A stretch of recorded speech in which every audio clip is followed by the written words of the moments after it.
Before we move on to the next topic, I do want to go back and talk about another way to complete the square. And I put quotation marks around here as the other way, since it's not technically a different way, you're just rearranging your equation a little bit. And by doing this, you get to avoid a lot of having to work with fractions. So this way only works when you know what the value of y is. So that's why I didn't show it to you in the previous lesson, because our goal here is to write a quadratic equation in vertex form. So in this case, we don't know what y is, so I went the old-fashioned route to get the vertex form. But if I take a look at this word problem that we did earlier, it says to complete the square to find how long it'll take to reach a height of 20 feet. So that means my height is 20, so I can go ahead and plug in 20 for my y value, or in this case, my h value. So I'm going to go ahead and copy this equation, and let's try solving it using the other way.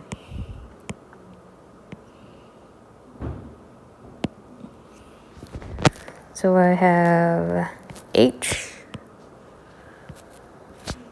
let's see,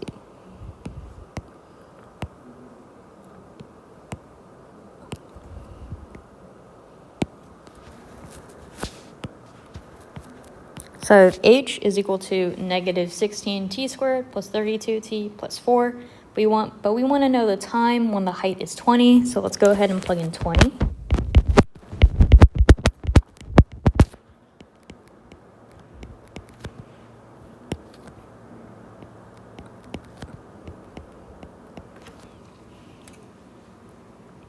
All right, so what I'm going to do here is I'm going to go ahead and I'm going to keep this right here, because with completing the square, all you really need is that x squared plus bx. So I'm going to go ahead and subtract 4 on both sides, so I just have an x squared plus bx. So then I get 16 is equal to negative 16 t squared plus 32t. And remember, my goal is to just get an x squared plus bx. So I'm going to go ahead and divide everything by my a value here so that my coefficient is just 1. So instead of negative 16t squared, I'll just have t squared. So I'm going to go ahead and divide everything by my a value, which is negative 16. And I get that negative 1 is equal to t squared minus 2t. And now I'm going to go ahead and complete the square by adding b over 2 squared to both sides.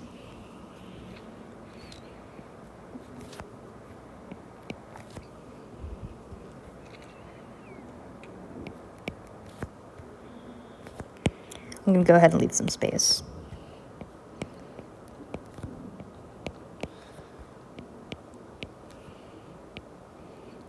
So I'm going to add b over 2 squared, and in this case, my b is negative 2.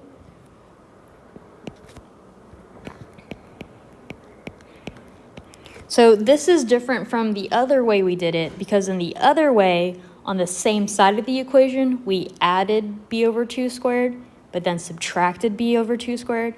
But in this case, instead of adding and then subtracting it, I'm going to go ahead and just add it to both sides of the equation to balance it out, instead of just working on one side of the equation. So then in this case here, I have negative 1 plus negative 1 over 2, which is negative 1. So I have negative 1 squared. So then that's just plus 1.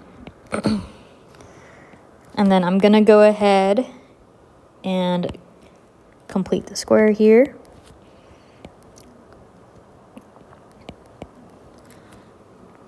So that's minus 1 squared. So then I get 0 is equal to t minus 1 squared. If I go ahead and square root both sides, I have plus or minus 0 is equal to t minus 1. And then if I add 1 to both sides, I'm just going to show that I square rooted both sides real quick. And then I'm going to add 1 to both sides.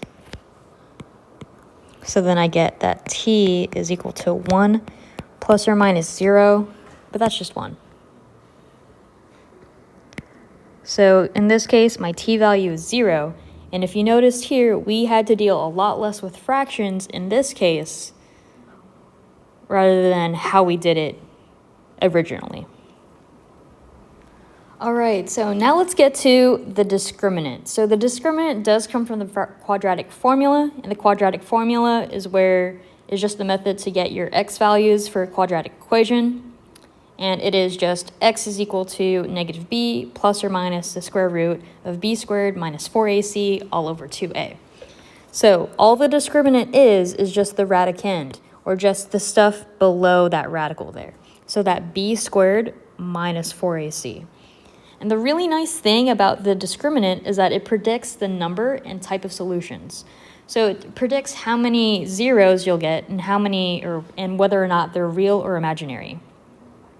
So if we take a look at this first case here, if my discriminant b squared minus 4ac is bigger than 0, so if it's positive, then my quadratic equation has 2 real roots. My quadratic equation has 2 real roots. So what that looks like is that, let's say I have my x and y axis, and I have a quadratic equation.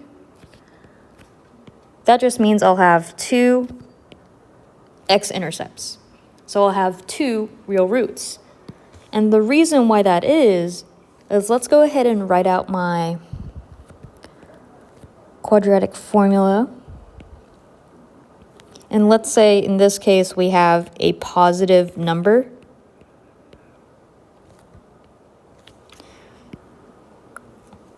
All over 2a.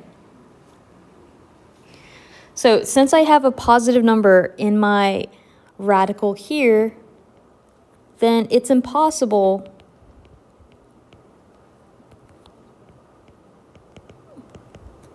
to get an imaginary number. So it's impossible to get I imaginary.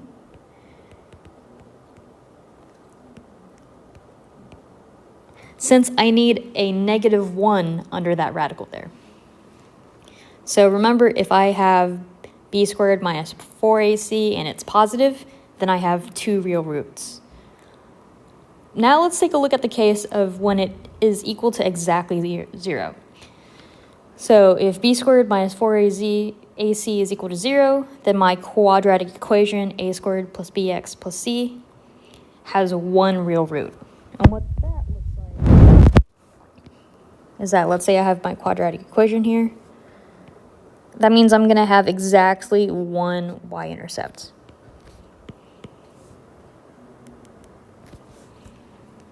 I'm going to have exactly 1 real root. So let's go ahead and talk about why this one is. So let's say that it equals 0 all over 2a. So if this is equal to 0,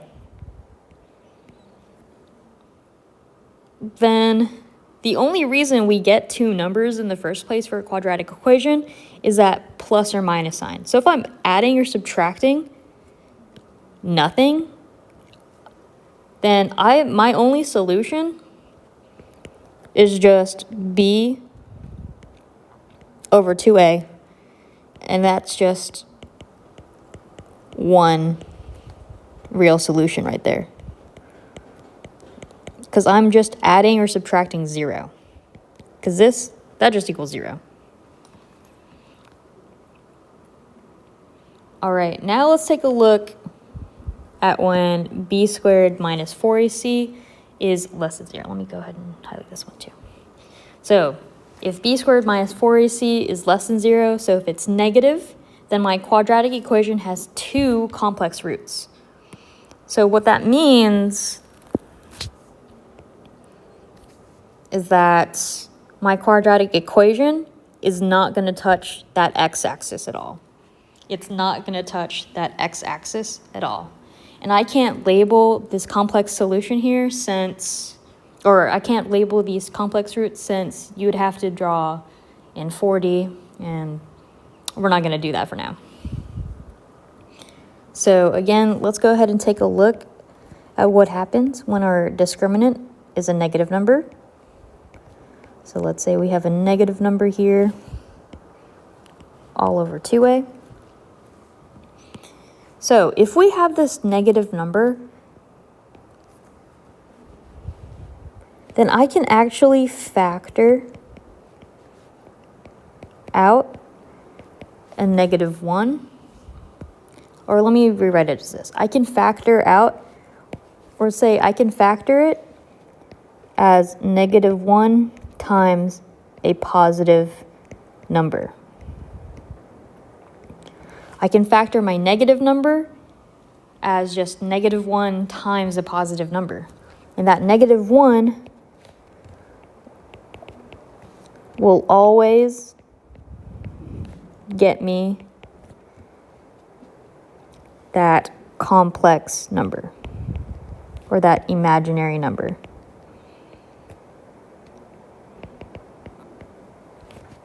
I'm just going to say imaginary unit. So again, to reemphasize, if it's greater than 1, I have 2 real roots. If it's equal to 0, I have 1 real root. And if it's less than 0, I have 2 complex roots. So let's go ahead and take a look at this example here. So it says describe the nature of the solutions for this equation here. 16x squared plus 8x plus 1. So we have to see that if we solve for x, am I going to get a real solution, complex solutions? How many solutions am I going to get? So we can use the discriminant to do this rather than having to plug in that whole entire quadratic formula and actually solve for x. We can just use the discriminant. So again, the discriminant is b squared minus 4ac. So in our case here, a is 16, b is 8, and c is 1. So then I have 8 squared minus 4 times 16 times 1. So that is the same as 64 minus 4 times 16 is 4.